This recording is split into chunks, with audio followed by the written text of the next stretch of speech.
All Blacks lock Tupou Vaa'i and former number 8 Murray Mexted. The time is right for the All Blacks to make changes to some crucial positions in their matchday squad ahead of their upcoming Rugby Championship tests against Australia. That is the word from legendary All Blacks number 8 Murray Mexted in the build-up to Saturday's showdown between the Trans-Tasman rivals in Sydney. New Zealand and Australia are out of the running to win this year's Rugby Championship title, but both will be highly motivated to secure victory this weekend ahead of their Bledisloe Cup rematch in Wellington on September 28. South Africa are in pole position on the Rugby Championship table with 18 points amassed, while Argentina are in second place on 10 points, followed by New Zealand, 7, and Australia 4. The Boks are the only team who have won all their matches in this year's competition after clinching back-to-back victories over the Wallabies and All Blacks, and Mexted, who made 34 test appearances for New Zealand between 1979 and 1985, feels it's time for Scott Robertson to make some alterations to his run-on squad, with some of his suggestions fairly radical. If you're a fan of All Blacks, write "Go All Blacks" in the comments and subscribe to the channel. Razor will be looking hard at what he's doing, Mexted told the platform. So there will be changes in the game against Australia for the Bledisloe Cup in Sydney. He was then asked by the show's host, Martin Devlin, which changes he would make, and replied, "In this situation, I think the writing's on the wall. We've got to win 55 to 60% of the ball against Australia in Sydney, against a hurt Australian team in Sydney. So you're going to have some bigger players up front. So, in my mind, I'd be looking at Scott Barrett and Sam Derry in the second row. But I'd also be thinking very hard about Josh Lord. Those are big boys, with Barrett, who's about 2 meters.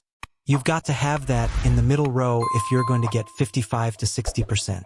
And that's not fair on Tupou Vaa'i, because I think he had his best game I've seen him play in the all-black jersey in Cape Town.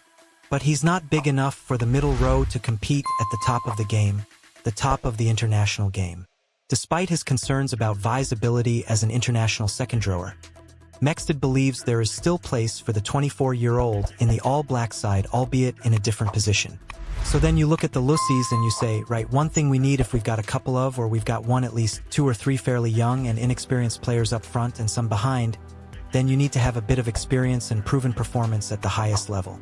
So you'd have to play Sam Cane and Artie Savia together. But that blindside flanker role hasn't been resolved. Even when Shannon Frizzle was there, it wasn't 100% certain that Frizzle would be the man, and they changed a bit. They've tried a few players. In my opinion, no one stamped their mark on that position, that blindside flanker position where you've got a big brute of a man who's capable of winning ball in the air and has a bit of grunt. Justin Marshall. Springboks have a powerful tool the All Blacks have lost after dropping rugby games too often. You've got to have that big, strong, tough blindside flanker who gets less opportunity to the ball compared to the other loose forwards. So, when he gets that opportunity, he's got to make a meal of it. He's got to really make an impact. I'm looking hard. I'm trying to find one. Now, I know they've tried Tupou Vaa'i on the blindside earlier and it didn't quite work, but that's where I would put him for this game against Australia. I'd put Tupou Vaa'i on the blindside because he's a much more competent player, much more self-assertive, He had a great game in very trying conditions, in my view, against South Africa. So I think he's worthy of playing. And I'd put him at blindside flanker and try and develop him until somebody stands up and says, "I'm your man." Im A-Spezialist Blindside Flanker. I've got the attributes. Pick me. Now, no one's doing that in New Zealand at the moment. No one. So, put Tupou Vaa'i there. Amongst the other changes which Mexted suggested is in the halfbacks, where he feels more experienced players need to be in the run-on side. Moving on to the inside backs, there's no doubt we need experience. There is no doubt. You've got to have someone who has the ability to control the game in many respects. If you win 55 to 60% of ball, you've got to handle it properly to be able to retain it or regain it, added the 71-year-old. You've got to be able to distribute quickly. You've got to clear it quickly. You've got to make good decisions. So, I'd pick TJ Perenara. And I know a lot of people are saying he's had his day. But in my mind, he's the only one we have in that scrum half position in the squad at the moment that has real experience. And maybe he did overreact against the referee, but he's an intensely passionate man. But he's also bloody shrewd and a good footballer. So I'd be looking at him.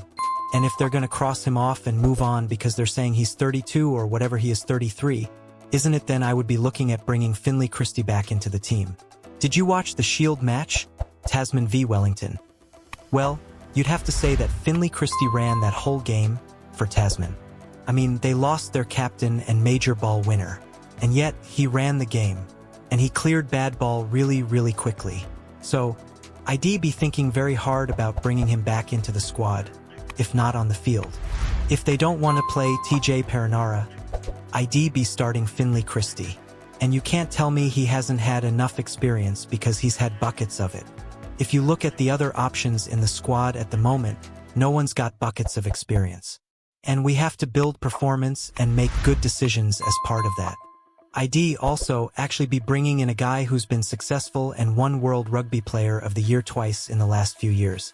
He'll be bringing Beauden Barrett back into 10. Because when he played 10, he ran the show. Read more. All Blacks acknowledge reality of crucial shortcoming against Springboks, despite no shortage of talent. The first match of the 2024 Bledisloe Cup sees the Wallabies host the All Blacks in Sydney this weekend. The debate over Damian McKenzie and Beauden Barrett rages on. Are winners and losers from the All Blacks team to play the Wallabies in Sydney? Scott Robertson has made 4 alterations to his Matchday 23. Make sure you hit the subscribe button and turn on notifications so you never miss an update from us here on the All Blacks channel.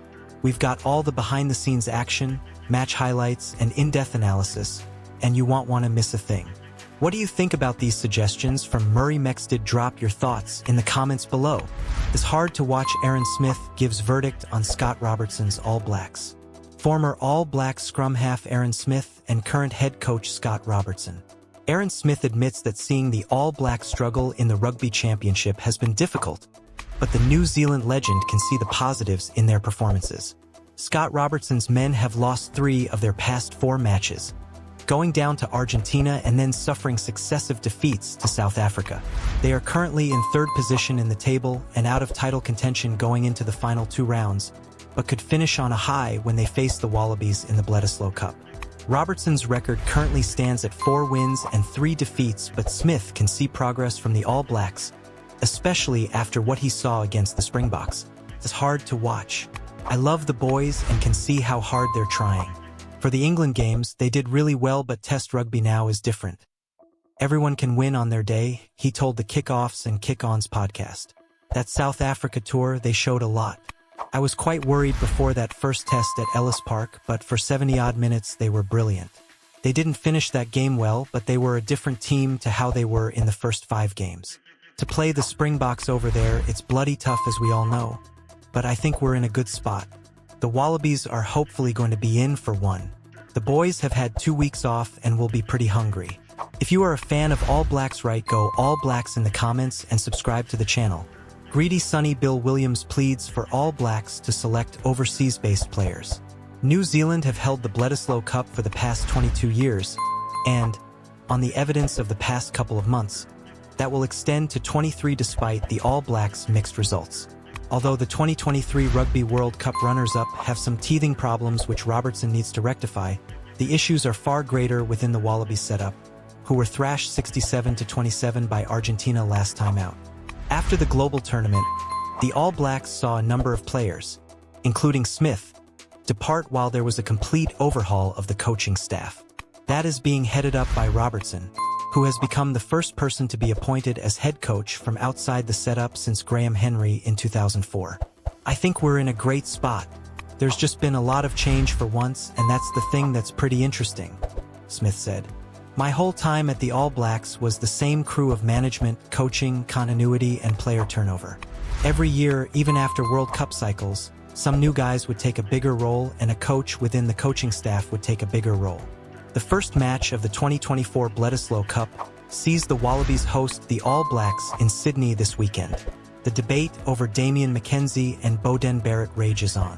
Are winners and losers from the All Blacks team to play the Wallabies in Sydney?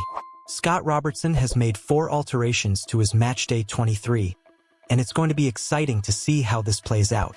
Now, with all this drama unfolding, if you haven't yet subscribed to the All Blacks channel, what are you waiting for? Hit that subscribe button and turn on those notifications so you don't miss a second of this epic journey. Be the first to get updates, behind-the-scenes content, and more insider details as the All Blacks continue their rise. Alright, let's wrap it up. Aaron Smith sees the team heading in the right direction, despite the challenges they've faced under Scott Robertson. The Bledisloe Cup is still within reach, and even with some rough patches, the All Blacks' fighting spirit remains strong. The upcoming matches are going to be key as we see how Robertson's squad handles the pressure. What do you think? Are the All Blacks on the right track? Or are there still major hurdles to overcome? Let us know your thoughts in the comments.